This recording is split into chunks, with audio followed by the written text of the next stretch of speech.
कृष्णिक दास हैं। वो पूछ रहे हैं कि आपको जर्मनी जाना है या फाइनल डेस्टिनेशन आपका तुर्की ही है? हमारा तो फाइनल डेस्टिनेशन जर्मनी था एंड हम लोग जर्मनी आ भी चुके हैं। इससे रही बात इमिग्रेशन की, मेरा काफ़ी टफ था वो, थोड़ा मेंटल हमको लग रहा था वो। तो वो मेरे से पूछा कि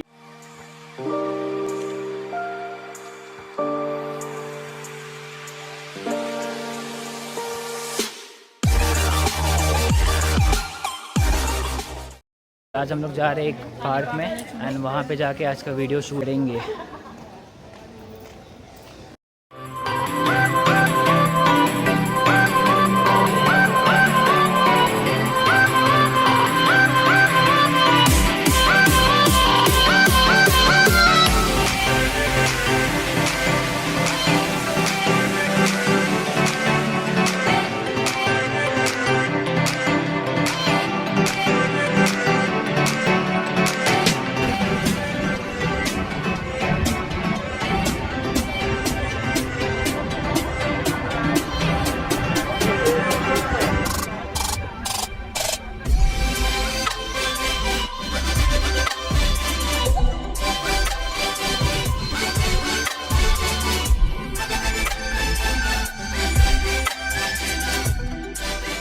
first of all thanks a lot guys for 150 subscribers. ये काफ़ी एक बड़ा माइलस्टोन है जो हम लोगों ने अचीव किया है, तो thanks a lot. And 15 minute से कोई जगह ढूंढ रहे हैं जहाँ बैठ के हम लोग ये वीडियो शूट कर पाएँ। एक्चुअली आज बहुत भीड़ है यहाँ पे, तो हम लोग कोई एक शांत सा जगह ढूंढ रहे हैं। तो as soon as we find a place हम लोग स्टार्ट करेंगे अपना वीडियो, सो बेयर विद अस।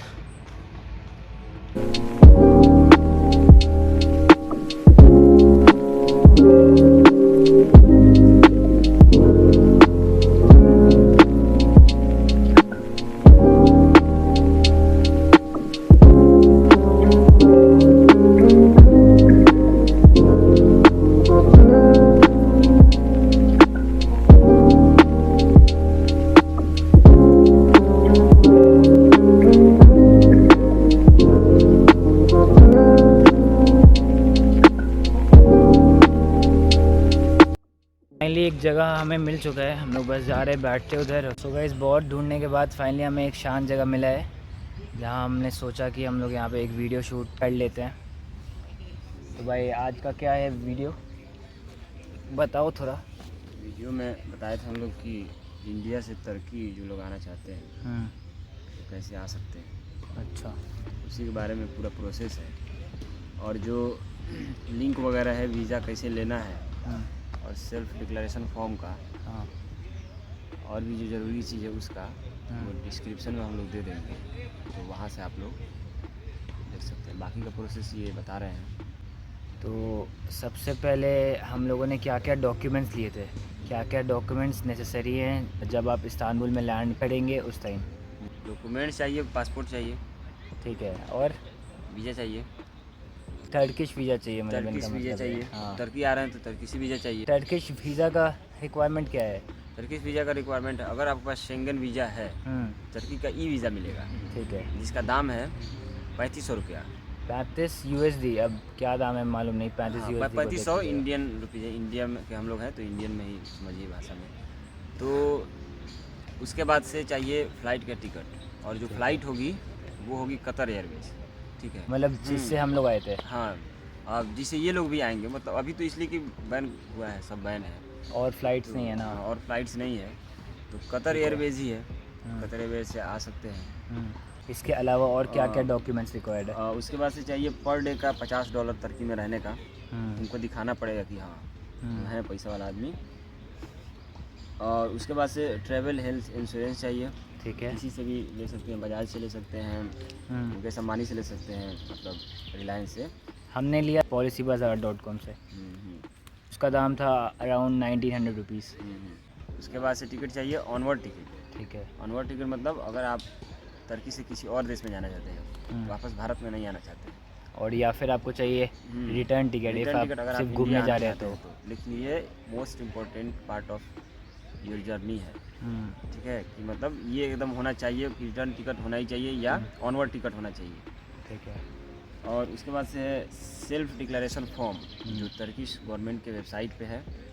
उस पर अपना सब डिटेल्स भरना है। वहाँ पे जब एयरपोर्ट पे पहुँचेंगे, इस्तांबुल एयरपोर्ट पे, ठीक है। तो ये सब वो लोग चेक करेंगे कि आप लोग आए हैं कि नहीं। उसका लिंक भी हम लोग डिस्क्रिप्शन में डाल देंगे। सबका ये सब चीज़ का लिंक हम लोग डिस्क्रिप्शन डिस्क्रिप्शन में डाल देंगे, ठीक है। और कोविड नेगेटिव रिपोर्ट चाहिए, RT-PCR, not less than 48 hours before. 48 hours के अंदर का होना चाहिए। 48 आवर्स इन द सेंस कि आप वहाँ पहुँचते हो तो 48 आवर्स कंप्लीट नहीं होना चाहिए। नहीं होना चाहिए। ठीक है, इस्तांबुल पहुँचते हैं ठीक है। तो यही था बेसिक रिक्वायरमेंट। अब देखिए सब चीज़ हो गया, तो मैं आप लोग से यही बोलूँगा कि पहले जब की फ़्लाइट है कितने बजे, उससे 6-7 घंटे पहले आप कस्टमर केयर में पूछ लीजिए कि आपकी फ़्लाइट ऑपरेट कर रही है या नहीं है। इसलिए कि हम लोग के साथ ऐसा हुआ था, तो हम लोग नहीं चाहते हैं कि आप लोग को कोई परेशानी हो।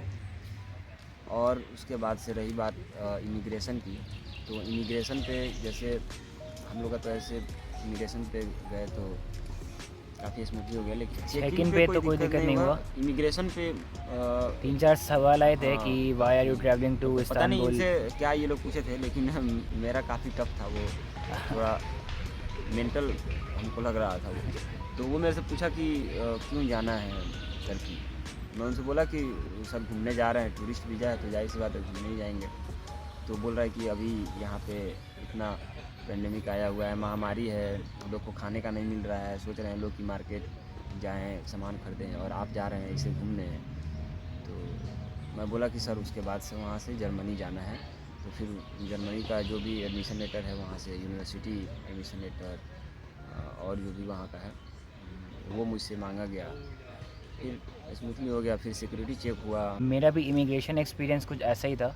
मतलब कुछ बेसिक से क्वेश्चंस थे, like why are you going to Istanbul and when will you be returning. आपका ऑनवर्ड फ्लाइट है या नहीं है, या फिर आप रिटर्निंग फ़्लाइट है आपका। मेरे से उन्होंने होटल का रिजर्वेशन भी मांगा, and they also asked me if I had taken the vaccine और नॉट, जो कि बहुत इररिलेवेंट सा क्वेश्चन लगा मेरे को, लेकिन अब क्या कर सकते, क्योंकि कोई लॉजिक नहीं था उस टाइम वैक्सीन का। यही था हम दोनों का इमिग्रेशन एक्सपीरियंस। और अब इस्तांबुल का जो इमिग्रेशन एक्सपीरियंस है, तो वहाँ पे वो लोग नेम प्लेट लेके खड़ा रहेंगे एयरपोर्ट के अंदर। जैसे हम लोग फ्लाइट से निकलेंगे जहाज़ से, तो हमारे साथ तो यही नाम हुआ था। लिख के ऐसे हम खड़ा थे कि चलिए आप लोग का अलग से स्वागत किया जाएगा। तो हम लोग गए, अलग से बुलाया गया। उसके बाद फॉर्म फिलअप करना था, ये जो डिक्लेरेशन फॉर्म था वो। डिक्लेरेशन फॉर्म टाइप का था वो भी। और वहाँ पे सिर्फ पासपोर्ट लिया गया, पासपोर्ट पे स्टाम्प हुआ, गाड़ी आई, गवर्नमेंट की जो गाड़ी थी तो वो आई, और वहाँ से हम लोग टर्किश क्वारंटीन सेंटर गए।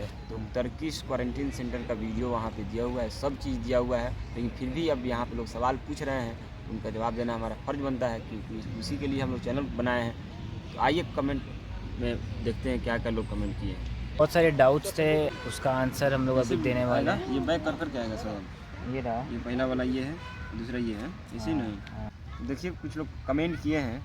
ये अरहम खान है, उनका कमेंट आया है, भाई इंडिया से टर्की फ़्लाइट जा रही है या कनेक्टिंग फ़्लाइट जा रही है, कुछ इन्फॉर्मेशन है आपके पास? तो भाई इस बारे में, हाँ भाई फ़्लाइट्स तो आ रही है। कोई भी थर्ड पार्टी वेबसाइट या ऐप पे आपको एक बार देखना होगा कि कौन सी फ़्लाइट आ रही है, एंड आपको प्राइसेस वहाँ पे कंपेयर करना होगा। एक है मोहम्मद अब्बास हैं, तो वो पूछ रहे हैं bro how many days you have visa. तो भाई वीज़ा होता है 30 डेज़ का, तो वो एक्सटेंड भी हो सकता है फॉर 180 डेज़, जिसमें से आपका 14 days will be spend in the quarantine centre. एक कोई हैं अली हमीद हैं कोई, भाई मेरा 10 डेज़ का स्टे है, अब क्या करूं? वीज़ा क्वारंटीन के बाद स्टार्ट होगा या क्वारंटीन के साथ? भाई आपको मैंडेटरी 14 डेज़ तक वहाँ पे रहना ही है in any case, and visa start हो जाएगा from the day you land in Istanbul. Okay, ठीक है। एक है जेनी क्लाथबेटिल हैं कोई, did you get government sponsored quarantine और did you book the accommodation by yourself? तो देखिए गवर्नमेंट का ही है, जैसे हम लोग वीडियो में बता ही चुके हैं, जितना वीडियो है सब। अब जिस वीडियो में हम लोग बताए हैं कि गवर्नमेंट का है, उसी में ये लोग कमेंट करके पूछ रहे हैं कि गवर्नमेंट का है या प्राइवेट है। एंड सब टाइटल्स भी हम लोगों ने डाला है, इंग्लिश सब टाइटल्स, तो प्लीज़ हैव अ लुक। और इन सारे वीडियोस का लिंक हम डिस्क्रिप्शन में डाल देंगे। एक है कोई रियल मूवीज़ करके, उनका नाम है। तो मेरा विज़िट है 14 दिन का, तो मेरा वीज़ा क्वारंटीन में ही ख़त्म हो जाएगा। वही है कि नहीं 30 दिन का है तो 30 दिन का वीज़ा मिलेगा ही आपको इफ़ आपके पास एक शेंगन वीज़ा है।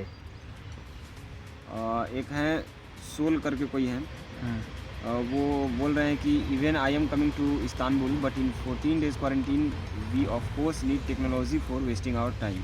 बहुत बढ़िया बात है। Just wanted to know if wifi is available. हाँ भाई, वाईफाई वहाँ पे होगा, लेकिन वाईफाई उतना भी फास्ट नहीं होगा, मैनेजेबल स्पीड्स पे होगा। Like you can obviously do your online classes and YouTube पे वीडियोस वगैरह भी स्मूथली रहे। एक फ्लैश मैसेज करके हैं कोई, वो बोल रहे हैं गुड वर्क भाई, country okay, can we quarantine in hotel of our choice. भाई बोलिए। नहीं भाई, देखो ऐसा कोई ऑप्शन नहीं है। Like as far as I know, मेरे को नहीं लगता है कि ये कोई ऑप्शन है as per the rules mention on the Turkish embassy website. एक है कोई म्यूजिशियंस 93 करके, वो पूछ रहे हैं फ़्लाइट दिल्ली से तुर्की के लिए आपने तो दुबई ले ओवर था आपका, नहीं दुबई में नहीं था, कतर में था, इसलिए कि जो फ़्लाइट थी वो दोहा में कतर था। एयरलाइन थी। हाँ वही दोहा में था। दोहा अल अल हमाद एयरपोर्ट था दोहा में, जहाँ पे हमारा 1.5 आवर्स का ले ओवर था। What next, bro? आगे कोई फातिमा परवीन है, पूछ रही हैं are you Turkish resident permit holder और tourist. We are tourist from India. एक है कोई भाई साहब चिकमगलूर बडीज़ करके, वो पूछ रहे हैं कि from where did you apply the e visa. तो उसका लिंक हम लोग डिस्क्रिप्शन में दे देंगे, वहाँ से आप लोग कर सकते हैं। कोई है सुखजिंदर हैं, सुखजिंदर, वो बोल रहे हैं कि even for tourist visitor is it free. भाई जो भी आ रहा है उसके लिए फ्री है, सबके लिए फ्री है। मोहबिन शेख हैं कोई, वो बोल रहे हैं कि कितने दिन का क्वारंटीन है, तो 14 डेज़ है। मोहसिन शेख हैं, वो पूछ रहे हैं how did you travel from India, which airline and from which city. भाई हम लोग कतर एयरवेज से थे and we were flying from New Delhi. Chikmagalur buddies हैं, हाँ देखिए इनका seems like Turkey has also ban traveller from India. नहीं ऐसा अभी कुछ नहीं, अभी कुछ भी ऐसा नहीं है, कोई अपडेट नहीं आया है वेबसाइट पे। ताहिर शाह हैं, वो बोल रहे हैं brother was there any charge for quarantine? नहीं भाई, it was absolutely free of cost. We have already said this in our previous video, तो प्लीज़ जाके वो वीडियो देख लो भाई, उसका लिंक डिस्क्रिप्शन में डाल दूंगा। विदाउट क्या है बोला जाए। मुस्लिक दास है कोई, वो उनका पहला क्वेश्चन है what is the rent of the room. ठीक है, absolutely free of cost, there is no rent. उसके बाद से दूसरा क्वेश्चन उनका do we need to pay for the food और other services such as cleaning etcetera. तो भाई इफ़ आप लोगों ने हमारा पिछला वीडियो देखा होगा तो उसमें हमने बताया है, आज फिर से बोल दे रहे हैं कि everything is free of cost. The food, the room in which you will stay, सब कुछ फ्री ऑफ कॉस्ट है। एब्सोल्युटली आप लोगों को 1 रुपया भी नहीं लगेगा। अब जो इनका अगला प्रश्न है वो है कि there were multiple beds, so does that mean multiple strangers will be accommodated in the same room. तो भाई साहब देखिए 4 बेड है या 3 बेड है एक रूम में, ऐसे होता है, तो एक ही लोग को रखेंगे। अगर आप का कोई रिलेशन का है तो उसमें आप लोग साथ में रह सकते हैं। इफ़ आपको रहना है तो आप रहो, इफ़ आपको अकेले रहना है तो आप अकेले रहो। कोई है सूद लकड़ा वाला, भाई ये बताइए कि इंडिया से आने के लिए कोविड-19 टेस्ट चाहिए या वैक्सीन सर्टिफिकेट। भाई वैक्सीन सर्टिफिकेट तो अभी तक ऐसा कोई रिक्वायरमेंट नहीं है, लेकिन आपको RT-PCR चाहिए 48 आवर्स पहले का। उसके बाद मोहम्मद उस्मान है कोई, वो बोल रहे हैं कि वहाँ का टेम्परेचर क्या है और रूम में AC वेसी है कि नहीं। भाई रूम में AC तो नहीं है, वहाँ पे अभी होगा अराउंड 20-22 डिग्री के आसपास, so it's not that hot कि आपको AC का नीड हो। कोई है अरसाल जावेद, वो पूछ रहे हैं कि does the quarantine and at the morning of 14th day और इन द नाइट। भाई साहब ये आपके लक पे है। If your RT-PCR is on the first day, आप जब वहाँ पे जाते हो तो आपका 14th डे पे एंड हो जाएगा, एंड इफ़ आपका RT-PCR सेकेंड डे पे होता है तो आपका 15th डे पे एंड होगा। टोटल 2 बार RT-PCR होता है। कोई हैं यूसुफ खान, वो बोल रहे हैं कि ये बताएं कि मैं फ्रीलांसर हूँ, इंटरनेट की फैसिलिटी अच्छी है या इंटरनेट कैसे प्रोवाइड करते हैं, कुछ आइडिया है। तो देखिए इनको बताते हैं कि जब हम लोग थे उस टाइम वाईफाई काफ़ी अच्छा था, कोई दिक्कत नहीं होती थी। लेकिन अभी क्या स्थिति है वाईफाई की, इसलिए बहुत ज़्यादा लोग जा रहे हैं। अभी क्वारंटीन सेंटर में 2000 से ज़्यादा लोग हैं, जैसे कि हमारी एक महिला मित्र हैं वो बता रही थी। तो अभी नहीं बता सकते कि क्या स्पीड होगा नेट का। और बहुत धूप है यहाँ पे, तो हम लोग कहीं और जा रहे हैं अब। चलो भाई। ये है सुफियान काका खेल, वो पूछ रहे हैं can you use the gym during quarantine days. Time बिता के निकले हैं, इनको जिम करना है। खैर तो फॉर योर इन्फॉर्मेशन वहाँ पे जिम नहीं है भाई, जिम नहीं है। तो और वो ये भी पूछ रहे हैं unfortunately कि जिम नहीं है। Can we go out in the building anywhere. आप लोगों के इन्फॉर्मेशन के लिए हम लोग बोलना चाहेंगे कि हाँ, आप कॉरिडोर में घूम सकते हो, इतना अलाउड है। लेकिन उसके अलावा we would not recommend to go out of the building, क्योंकि वहाँ पे फ़ाइन बहुत ज़्यादा है। इट्स लाइक अराउंड 20,000 रुपये लगेंगे आपको, इंडियन रुपीज़। तो फ़ाइन काफ़ी ज़्यादा है। कोई है नईमल है, वो पूछ रही हैं कि can you also order food yourself there from outside. मतलब कर सकते हैं ऑर्डर बाहर से, कोई इशू नहीं है। ऐसा ऑप्शन तो है, लेकिन वही होगा कि थोड़ा महंगा होगा, like from the regular price थोड़ा सा महंगा होगा। कोई है इस्माइल अलोन है, अलोन काफ़ी अलोन है, ये अकेले हैं। तो इनका सवाल है how about charges of this room and about your food. उसका सवाल का जवाब हम लोग दे चुके हैं। उसके बाद से हैं पुनीत कोई करके, what questions did the immigration officials ask when you entered. वहाँ पे इस्तांबुल में कुछ नहीं पूछा गया था बस। इस्तांबुल में इमिग्रेशन वो स्मूथ है, मतलब कोई प्रॉब्लम ही नहीं आई थी वहाँ पे। एक भी सवाल नहीं हुआ था, बस पासपोर्ट लिया एंड साम मार के दे दिया। नेक्स्ट। और ज़्यादा क्वेश्चन नहीं बचा है, कुछ ही क्वेश्चन है, उसको हम लोग जल्दी जल्दी ले लेते हैं। वेलिसन कोई है, वो बोल रहे हैं कि I was watching your video and wanting something when I notice that the quarantine was in a main dormitory they provide towels and blanket to you. मिलता है शैम्पू, मिलता है ब्लैंकेट, मिलता है ईच एंड एवरीथिंग। आपको सब कुछ मिल जाएगा, तो कोई प्रॉब्लम वाली बात नहीं है। एंड फॉर योर नॉलेज वो एक मेन डॉर्मेटरी नहीं है, वहाँ पे काफ़ी ज़्यादा फीमेल्स भी हैं। तो don't be in a misconception कि वो लोग आपको मेन डॉर्मेटरी में रखते हैं। उस्निक दास हैं, वो पूछ रहे हैं कि आपको जर्मनी जाना है या फाइनल डेस्टिनेशन आपका तुर्की ही है। हमारा तो फाइनल डेस्टिनेशन जर्मनी था एंड हम लोग जर्मनी आ भी चुके हैं, एंड उसके बारे में भी वीडियो बहुत जल्दी आ ही जाएगा। सैयद यासिर साहब हैं, वो पूछ रहे हैं what about cleaning services of the room, can we throw the garbage during quarantine, how was wifi in the room, can kids play in the corridor. तो देखिए क्लीनिंग सर्विस बहुत बढ़िया है, गवर्नमेंट उनका खुद का स्टाफ होता है। नेक्स्ट क्वेश्चन है can kids play in the corridor, खेल सकते हैं बाहर निकल के।